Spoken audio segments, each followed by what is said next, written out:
Donald Trump suggested Wednesday that Vice President Kamala Harris had decided to turn black for political gain, as he attacked his Democratic White House rival during a combative interaction with African-American journalists in Chicago. The Republican former president wrongly claimed that Harris, the first black woman and Asian American to serve as vice president, had in the past only promoted her Indian heritage. Trump said, "I didn't know she was black until a number of years ago when she happened to turn black, and now she wants to be known as black. So, I don't know, is she Indian or is she black?" The truth is that Harris is the daughter of a Jamaican father and an Indian mother, both immigrants to America. As an undergraduate, Harris attended Howard University, one of the nation's most prominent historically black colleges and universities, where she also pledged the historically black sorority Alpha Kappa Alpha. As a U.S. Senator, Harris was a member of the Congressional Black Caucus, supporting legislation to strengthen voting rights and to reform policing. Trump has leveled a wide range of criticism at Harris since she replaced President Joe Biden atop the likely Democratic ticket last week. Throughout his political career,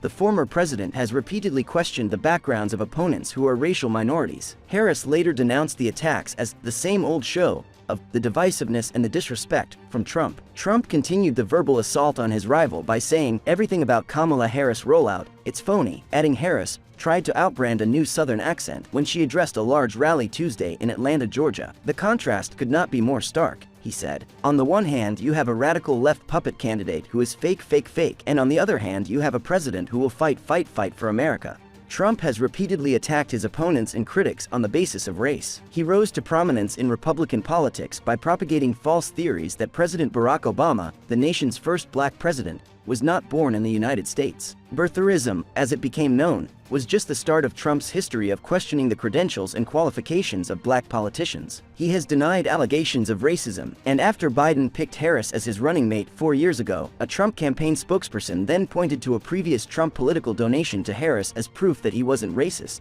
During this year's Republican primary, he targeted former UN Ambassador Nikki Haley, the daughter of Indian immigrants, for her race too. Trump also repeated his claim that immigrants in the country illegally are taking black jobs. When pushed by a journalist on what constituted a black job, Trump responded by saying, "A black job is anybody that has a job," drawing groans from the room. At one point, he said, "I've been the best president for the black population since Abraham Lincoln." He compared the 2021 insurrection to the protests in Minneapolis and other cities in 2020 following the death of George Floyd by Minneapolis police and to more recent protests at the Capitol last week by demonstrators opposed to the war in Gaza. Trump falsely claimed that no one was arrested in those other demonstrations and that only his supporters were targeted. As he campaigns for the White House a third time, Trump has sought to appear outside his traditional strongholds of support, and his campaign has touted his efforts to try to win over black Americans, who have been Democrats' most committed voting bloc. His campaign has emphasized his messages on the economy and immigration as part of his appeal, but some of his outreach has played on racial stereotypes, including the suggestion that African Americans would empathize with the criminal charges he has faced and his promotion of branded sneakers. Do tell us what you think about this video in comments section and subscribe for more US election news.